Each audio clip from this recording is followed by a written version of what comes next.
السلام عليكم ورحمة الله وبركاته. اللهم صل وسلم وبارك على سيدنا محمد وعلى آله وصحبه صلاة تفرج بها الهم وتزيح بها الغم وتكشف بها الكرب وتسدد بها الدين وتشفي بها المريض وتريح بها الصدور وتنال بها الرغبات والآمال. اللهم آمين آمين آمين. ازيكم عاملين ايه؟ ان شاء الله بإذن الله فيديو النهاردة كمان وصفة سهلة وسريعة وبسيطة زي ما انا عودتكم في الفيديوهين اللي قبل كده. ان شاء الله بإذن الله هحاول احط لكم دايما وصفات سهلة وسريعة وبسيطة وكمان مفيدة ولذيذة لكل الأمهات اللي بتحب تغذي أولادها. ان شاء الله وصفة النهاردة معانا هتكون تنفع وجبة فطار غير الفطار المعتاد اللي احنا متعودين عليه، اللي زهق من الطعمية والفول واللانشون والجبنة الرومي وكل الحاجات ديت جميلة ومفيدة، ولكن الواحد مع الاعتياد عليها بيكون في ملل وحاجات مش مقبولة ليه ان هو يفطر الفطار ده. فان شاء الله فطارنا النهاردة فطار مش تقليدي، وان شاء الله كمان تنفع للعشاء لو وجبة عشاء كده سريعة وعايزة حاجة كده تكون محرمشة كده وجميلة ولذيذة ومفيدة. ان شاء الله بإذن الله وصفة النهاردة هتكون العجة. هعمل لكم النهاردة العجة بطريقة سهلة وبسيطة جدا جدا جدا، وكل الأطفال هيحبوها. لكل اللي ما بيحبش الخضروات، الأطفال اللي ما بيحبوش الخضروات وكمان ما بيحبوش البيض، ان شاء الله في الوصفة دي هيحبوها جدا جدا.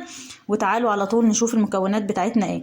اولا بسم الله الرحمن الرحيم. معانا 8 بيضات، نص كوباية دقيق زي ما انتم شايفين، حزمتين او 3 حزمات شبت وبقدونس وكزبرة، بصلتين مفرومين ناعم، عودين توم اخضر، طماطمتين متقطعين بالحجم ده كده، بس يكون مخليين من القلب بتاعتها، مش عايزه القلب خالص، عايزه الجسم الخارجي للطماطمايه.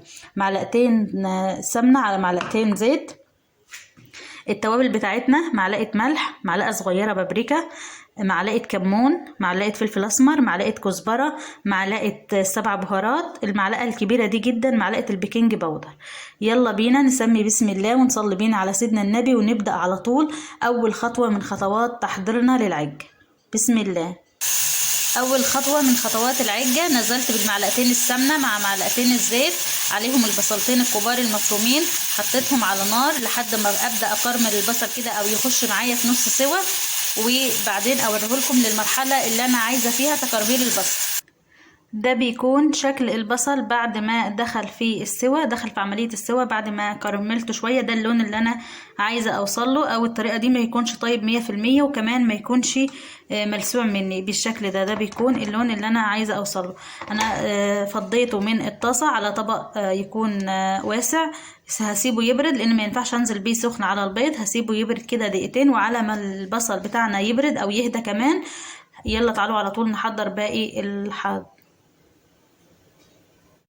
نسمي بسم الله. وادي ال8 بيضات بتوعنا هنزل بيهم بالتوابل بتاعتنا مع البيكنج باودر كلهم مرة واحدة عليها كده.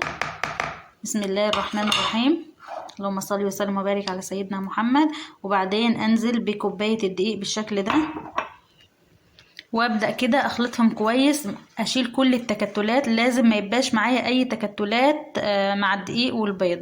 هضربهم كويس جدا جدا بالمضرب اليدوي، ولو انت عندك خلاط او كبه وحابه تعملوهم في الكبه عادي جدا مفيش اي مشاكل، المهم توصلي لقوام ناعم مفيش فيه اي تكتلات. هضربهم بسرعه وارجع لكم تاني.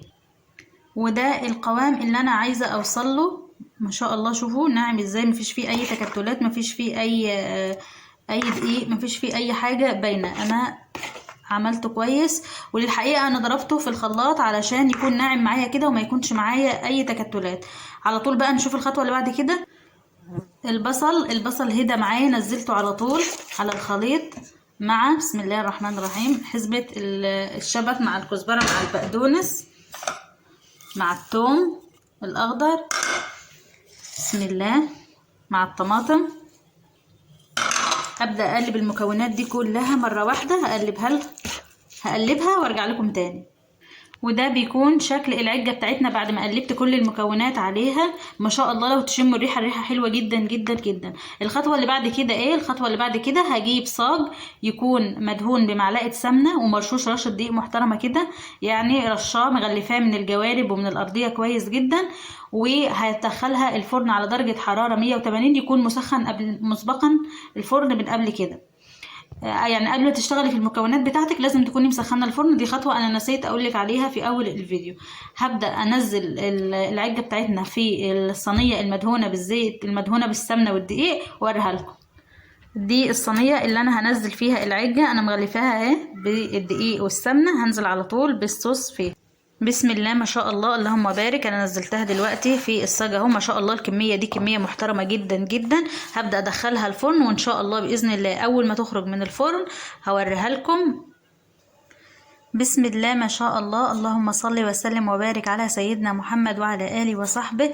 العجه بتاعتنا طلعت من الفرن وريحتها مش عايزه اقول لكم والله، معبيه الشقه بتاعتي ما شاء الله، ريحتها حلوه جدا جدا. وشوفوا قد ايه شكلها جميل ومفيده جدا للاطفال اللي هم ما بيحبوش البيض وما بيحبوش الخضروات. تقدري انت تحط لهم كل الخضروات اللي انت حابه تضيفيها. لو انت مثلا عندك فلفل رومي عايزه تضيفيه مفيش مشاكل خالص، تقدري تضيفيه. لو انت عندك فلفل حار عايزه تحطيه حطيه. تقدري كمان تزودي عليها قطع من اللانشون متقطعه. اي حاجه انت حابه تضيفيها ضيفيها مفيش اي مشاكل. ولو في اي مكون من اللي انا عملته مش موجود عندك تقدري تستغني عنه وتستبدليه باي مكون تاني، مفيش اي مشاكل. طول ما انت في بيتك وطول ما انت بتعملي الحاجه بنفسك وواثقه من جودتها وتقدري انك تعمليها. زودي ونقصي وحطي المكونات اللي انت عايزاها واطلقي لنفسك السراح كده وعيشي في مطبخك واعملي اللي انت عايزاه. جربي. تقدري تحطي اي شيء. يعني انا اقترحت عليك الفلفل الرومي والفلفل الحاد وقطع من اللانشون. تقدري انت تحطي مثلا على الوش جبنه رومي، تقدري تبشري جبنه رومي وتحطيها، جبنه شيدر، تقدري تحطي جبنه موزاريلا. اي شيء انت حابه تضيفيه. يلا على طول علشان ما اطولش عليكم الفيديو اقطعها واوريكم قطعه منها. انا قطعتها بالشكل ده بالطريقه العاديه خالص وخرجت قطع منها ما شاء الله اللهم بارك. شوفوا مش لازقه في الصينيه بتاعتنا. وما شاء الله القطعه اللي انا خرجتها شكلها حلو جدا وطعمها جميل وريحتها والله تحفه خالص. هي طريه قوي جدا. ده بحاول اوريها لكم. وتقدري تحطيها في صينيه اصغر من كده علشان لو انت حابه ان يكون سمكها عالي قوي. انا بالحقيقه ما بحبش سمكها يبقى عالي قوي، بحبها تكون رفيعه علشان اولادي يقدروا ياكلوها، تكون سهله عليهم في الاكل. قدمت لكم النهارده العجه من بيت قرقوشه. ما تنسونيش في اللايك والشير والسبسكرايب للقناه. تاكلوها بالف هنا.